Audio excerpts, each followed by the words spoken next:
And joining us now to discuss the United States deploying 2 warships to the South China Sea is Steve Yates, Senior Fellow for International Security Policy at the Heritage Foundation. Good afternoon, Steve. Thank you very much for your time today. So this comes after 2 Chinese vessels collided, right, when they were trying to drive away a Philippine ship. And this is alarming several Western and Asian countries. They're calling it a dangerous maneuver. So to start off, can you elaborate for us? What are their concerns here? And talk to us about the gravity of the situation. Well, there are several issues at play. I mean, number one, there's the very gratuitous and exaggerated territorial claims that China has on the South China Sea that encroach upon the territorial waters and the claims of many nations, not just the Philippines. And so there's that, I think, form of pressure, first and foremost. Second, the Chinese have been sending out more and more of these missions, where it's by air or by sea, trying to aggressively intercept or push away other vessels. And I think what we saw with this last incident was the lack of professionalism among their commanders and crew. So this just reminded me of April 1st of 2001, when the pilot Wang Wei crashed into our EP-3 aircraft. The Chinese military might have a lot of personnel, a lot of vessels, but they don't conduct themselves professionally at all times. And that's where the contrast was with the United States doing their freedom of navigation operation. Very professional, without incident, significant show of capability and solidarity with alliances. But China is actually tailing the U.S. Ships, right? What does that mean? Well, they do that to try to demonstrate that we see you, but part of the reason you do these freedom of navigation operations is to be seen. So it's a little bit of a dance. But what it really demonstrated was that the United States has forward deployed capabilities, that it has a treaty alliance with the Philippines, it stands with our ally, but more than that, it stands with freedom of navigation on the high seas, and that really cuts right down the middle of China's aggressive claims to the 9-dash line, so-called.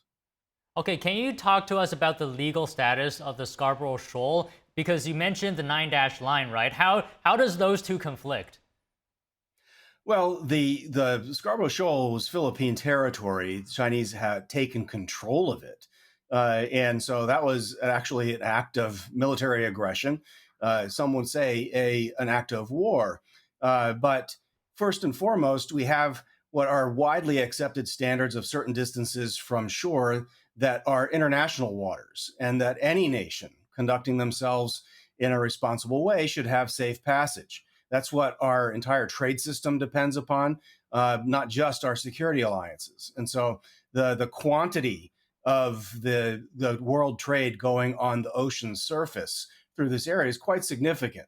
And so having these kinds of missteps, potential clashes involving military vessels is very destabilizing.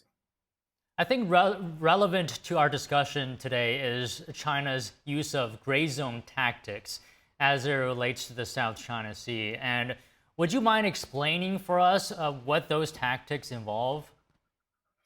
Well, in the international law of the sea, that is what a lot of people go by. There is a shorter distance from shore that's your territorial waters, that no one without permission should be bringing vessels into.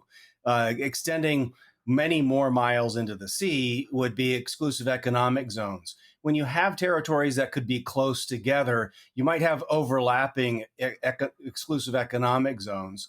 And so you could end up with situations where one country is sending their military or civilian vessels into another person's exclusive zone without prior communication or the normal coordination. And it's a form of intrusion and pressure. China does this to a fare thee well to Taiwan.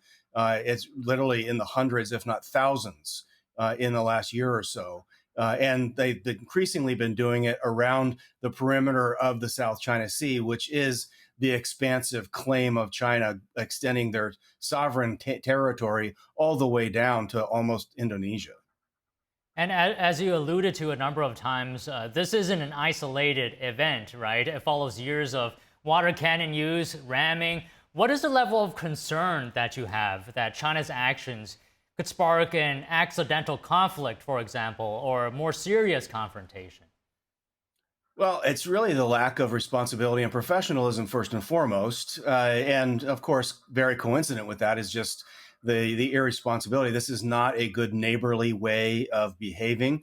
It is not what a peaceful power does. And if you look at that Chinese military vessel ramming into its own Coast Guard vessel, that wasn't on purpose. That military vessel was going at high speed. It meant to ram into the Philippine vessel. And if that collision had occurred, that's a significant international incident. There could be casualties.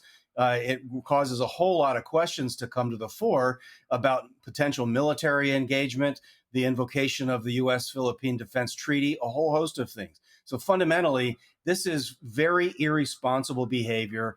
The Chinese side knows it extremely well, and they are still doing it. Okay, just one final question. Is there a way to enforce freedom of navigation in international waters, such as the South China Sea, for example, so that China does not engage in this behavior? It really is collective action. So the U.S. doing its freedom of navigation exercises, and if it also participates either together with or separately alongside other powers. Every once in a while, you'll see a German vessel or a British vessel or others that are doing this. But the more we have allies that are having these freedom of navigation exercises, the safer our commercial sea lines of communication will be, and it will have greater consequences for China's demonstration of irresponsibility. It won't be seen as an isolated China, Philippine, or China US incident. It's one that challenges the entire international system. All right, Steve, great insight as always. And again, thank you for your time. My pleasure. Thank you.